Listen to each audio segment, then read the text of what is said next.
Welcome to Gracefully Grading. I am your host, attorney Henry Gornbein. We all know that eventually we're going to die, but what happens afterwards? Today on Gracefully Grading, I am very pleased to welcome as our guest Karen Schultz-Tarnapel as she leads us in a discussion of helping families when a loved one passes with her company, Heirloom Consultants. Karen, welcome. Thank you. Good to be here, Henry. First of all, Karen, why don't you tell a little bit about your background so our viewers can learn a little bit about you? Okay, I'd love to. So I started out my career as a paralegal doing estate administration, and I also have half of my career in real estate. And after being laid off twice in my lifetime, I decided to take all my experience in both fields and kind of mash it together and create this company because I could really see what was missing in the field of estate administration. You know, the trustees were just suffering and they were kind of white knuckling their way through it. And so I created a company to help them because it's just sort of this missing piece in the industry. And your company is Heirloom Consultants. Yes. Yeah. Karen, why don't you tell us about some of the do's and don'ts when a loved one dies? Okay, I'll start with the don'ts because that's the easier one. Don't everybody converge on the house and take everything. That happens a lot. Do lock change the locks. So, certain people can't just rush in and take everything. I mean, people set up their trust in their wills in a way where they have very specific things they wanted, and then people just kind of ignore that and rush in and just sort of take whatever they want. Another thing that happens is people will kind of abandon the house or let it stay vacant for a really long time, and it can become very bad for the house and for the value of the house if you wait too long, if you're not maintaining it and really, keeping it up so that you can sell it eventually. And one more thing I would say is while you're alive, get yourself organized and get rid of all the books. Books are very heavy for people to move when you die. And they're very heavy and it costs a lot of money to get rid of them and nobody wants them. You can't really get rid of books that easily. So there's a lot of do's and don'ts. Well, so I guess your advice is declutter while you still can. Yeah. Don't leave it on your family. It's so much on families. And Karen, they're sad and grieving. Go ahead. Karen, tell us about some of the legacy issues that people face. So what happens is, when you're alive and you go to your attorney to do your estate plan, they say, okay, who do you trust to be your trustee and your personal representative when you die? So the most natural person is, say, your spouse, but your spouse might also be 85 when you die and they're sad and they're grieving. Their best friend just died and now they have this mountain of work, right? So that can be problematic. Or a sandwich generation kid who's got the kids and they got the career and they're grieving and they're sad and they lost their parents and now they have a mountain of work. So I think choosing trustees has sort of just been this traditional thing where, okay, my family, I'm going to choose my family, but it's not necessarily the best way. So a lot of people will. And so that's why we decided to be consultants for trustees just to help them do all their work. So I forgot your original question. So sorry. I got off on a tangent. We were talking about some of the legacy issues, but let me go back for a second, Karen. And what about the fact, do you meet with families while they're doing estate plans as well, or before someone passes away? I mean, is it part of your goal is to try and create as much certainty as possible for a family before a loved one passes away? Yes, exactly. So we really can come in at any stage. The perfect world is we have something called legacy planning, where while you're alive and well, we have a 16-page document that we do A to Z, every account, every beneficiary, every contact, every phone number, everything that your trustee is going to need. We have it all in one place, and we give you a fireproof case to put it in, digital, everything. So that when you die, it's just there. It's easier. It's not a big treasure hunt, I mean. Because what happens is people think, oh, I'm never going to die. Well, my dad died at 37. Nobody expected that. So people are unorganized and unprepared. And even in your later years, a lot of people are collectors in their 80s right now. So we have a lot of situations where people have collected so much stuff and their kids don't want it. And so they kind of leave this giant burden on their family when they leave, thinking, oh, my kids are going to want all my dishes. My kids are going to want all my things. And they really don't. And so then it becomes work for them. And they're sad because you just died. So, so we try to prepare everybody in advance, even before they go to their estate planning attorney. That way, their estate planning attorney has this document that says everything. Because once they go to the lawyer's office, they don't have it all in their heads, and they're trying to explain to their lawyers what they have and assets and so on. And they forget things, and then they spend a lot of time with a lawyer, paying a lawyer a lot of money to go through all their assets. And then they forget to fund the trust. So that happens a lot. So we help with that. So there's a lot of things along the way that we kind of fill in all the little blanks where things kind of fall through the cracks. Now, Karen, you were a paralegal. I guess you're still a paralegal, but do you also still work with law firms? I don't work in law firms. I work with. You work with them? Yeah. A lot of my referrals are from lawyers because there's only so much time they have, and they just, they do certain things with the client, and then they kind of let them go to fund their trust and to keep things organized and stuff. So they count on us to handle those things. So you help fill in the cracks, so to speak, and follow up to make sure everything's properly, I guess, smoothly running when necessary. You mentioned earlier the sandwich generation, some of the struggles that the sandwich generation faces. Can you expound on that a little bit for us? Yeah. So, our parents are living longer, thank goodness, right? And we're having kids later. So we have our kids either in college or coming out of college or even sometimes high school. And then we have our parents who need our help with, finances or staying organized, or they need to be transitioned to housing and independent living, or all the different things that happen. And we're just sort of in the middle, plus a career, plus, any individual hobbies we might have or anything fun we might do. So there's just a lot of pressure on this group of people that are, just really struggling with everything that's on them all at the same time.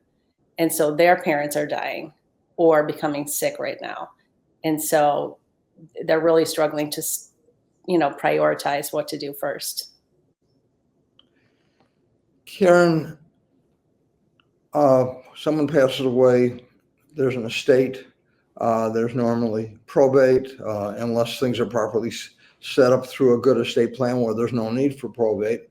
But tell us about some of the estate administration issues that you deal with through Heirloom Consultants. Yeah, so a lot of times people will have a lot of stuff. They need to, personal property, they need to distribute or dispose of, donate, that kind of thing. So we arrange for estate sales, clean outs, and donations. Selling the house, we sell the house for them. But you have to also maintain the house and do some repairs and get a hold of different kind of electrical or plumbing or painting or stuff like that to get the house in order. You have to maintain the lawn and the snow removal. But then you have all the assets, and you have to figure out how the assets are titled. How is the house titled? You have to figure out who is entitled to the different assets. And there's a lot of red tape, a lot of paperwork, and, open up a bank account, get a tax ID. We actually just created this ultimate guide of estate state administration, which I can share with you. That just lists like 5 pages of things that need to be done. Cancel credit cards, call Social Security, call Veterans Administration. Like, there's so much that needs to be done. It's just a lot on a person to handle.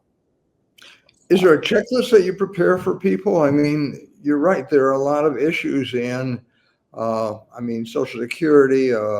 There may be issues with regard to medical bills, final hospital issues.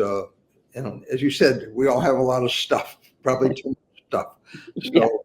Why don't you walk us through some of the other checklists and things that you handle for people? A lot of times people have a safe deposit box, but then nobody else's name is on them. So that's one of the don'ts. Because if there's nobody else's name on it, you have to go to probate court to open the safe deposit box. A lot of times there's nothing in it or nothing of value. So then you spend a lot of money on a probate. We help with probate paperwork. If people need help just filling out the paperwork, we can help them. And, if there's a car, we help with the forms to transfer the car or to sell the car. We had a case where we had to sell 2 ambulances. They were 1968 and 77 Cadillac ambulances. They look like Ghostbusters ambulances. So we sold those for him. It just all different, people have so many different things. We had a house full of sports memorabilia. So we kind of specialize in selling collectible stuff like police badges and patches and sports memorabilia, like all kinds of crazy stuff that you would never see. So there's just a million different things to do. Cancel professional associations or memberships, or there's just a lot to do. But we have a whole checklist if you want it. Well, Karen, do you actually handle estate sales or do you bring in companies? I mean, I've been following estate sales because I'm always looking for stereo equipment, and there are so many estate sale companies, and every week there's a whole listing. So do you farm it out or do you actually handle estate sales through Heirloom? So the only ones we handle individually is big collectible things like I just told you about. Like we had a whole house full of sports and police badges and so on. We handle that all in our warehouse, but we generally farm out the estate sales. Yeah, to somebody that we work with. But we oversee everything. So we're sort of the one point of contact for our trustees, so they don't have to make phone calls to all these different people. They just call us and we arrange it all and manage it all for them. Now, Karen, in probate, were you actually handling some of the probate? I mean, an attorney doesn't have to be in probate. So will you walk people through estates yourselves, or do you bring in attorneys for those aspects of administration? So anytime we're working on a probate, there's always a lawyer who has referred it to us. And so we just help with the paperwork and getting it delivered to the court. So we don't handle any kind of, hearings or anything complicated. Typically it's like there's a deed that's wrong and it just needs to be fixed. So it can go in and be fixed at the Register of Deeds. So it's never going to be something where it's contested or anything like that. But we definitely can help with all the paperwork and delivery to the court. So it's like you're part of a team. In other words, you work with attorneys, you work with well, not actually in the courts, but you're very familiar with how the court system works, and you work with realtors, you work with I guess estate sale companies. So it's really, you're involved in many aspects. Would that be a correct characterization, Karen? Yes, I would say we're sort of, think of us like a production, the person who handles the production of everything. So they sort of oversee everything. Now we are real estate brokers and we handle commercial and residential real estate, but most of the other things like estate sales, clean outs, donations, that's all stuff that we oversee and we hire other people. Now, do you get your case? Are you selected by families, or how do you get the people who you represent? It's kind of a mixed bag. We have lawyers who refer us. Those are really great sources for us because they already have the clients and they know they want to spend their time. Like maybe it's more beneficial to them to work on estate plans. So they'll say to us, hey, can you help our clients fund the trust? Or can you handle just this deed issue and the probate or things like that? Yeah, those are great referral sources. But then we also go to something called ICLE, which is where lawyers go to learn, and we go to learn too. And we meet tons and tons of lawyers there. And sometimes we just get personal referrals, and we do a ton of marketing online. I'm sure you've seen it on Facebook. So we go a little overkill, maybe. Sounds like you're everywhere. Now, you mentioned with regard to real estate that you actually you can handle the listings because you're a licensed broker, so you can actually handle the listings for sales of homes. Yeah. You also mentioned that, if deeds need correcting, you handle that. So you can really handle all the aspects of the sale of a home, correct? Yeah, definitely.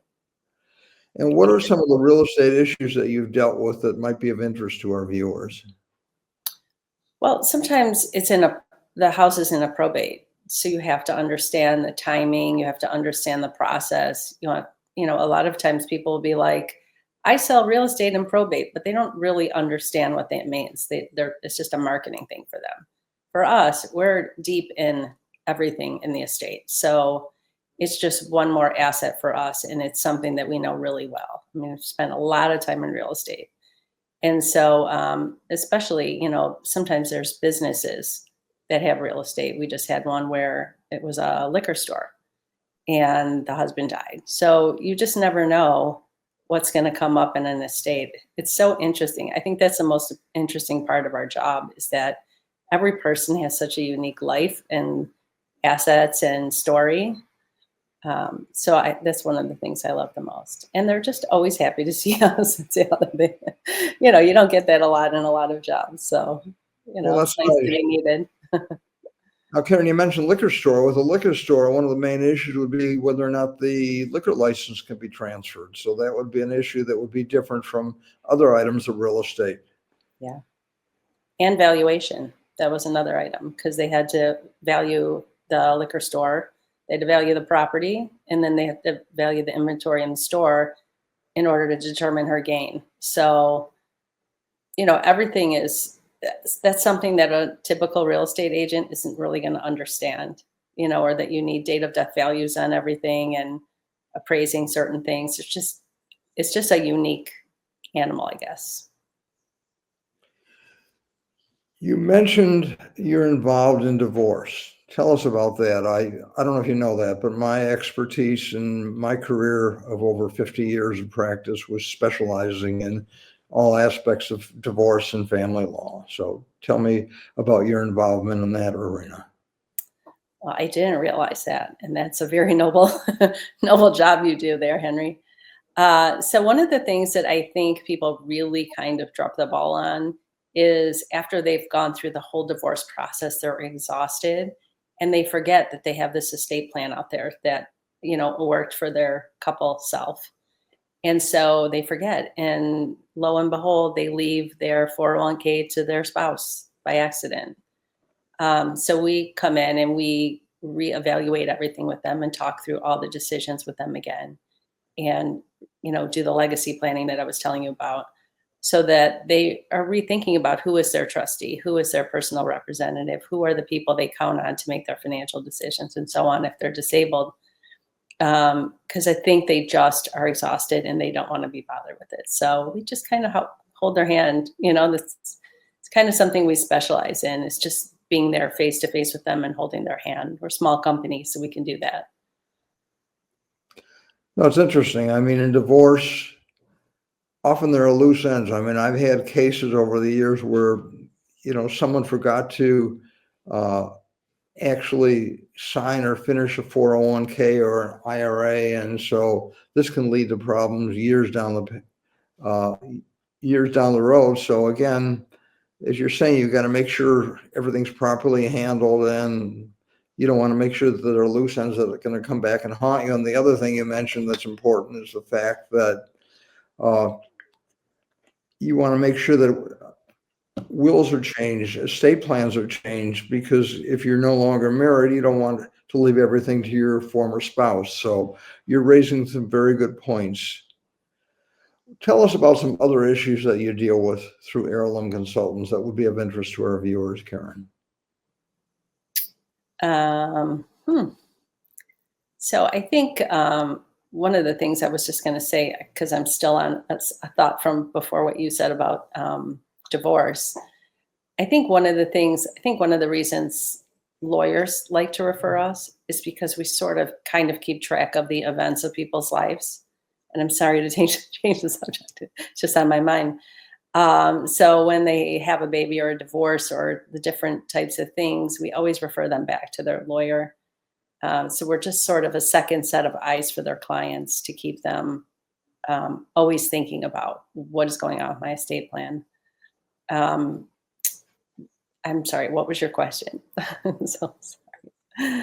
Just asking about what other issues you're involved with, and you're basically answering. I mean, as you're saying, every life event is a time to review an estate plan. If there's a birth, if there's a death, if there's a divorce, if there's a remarriage. So these are all significant chapters where I guess this is where you can come into play to help people with some of these transitions.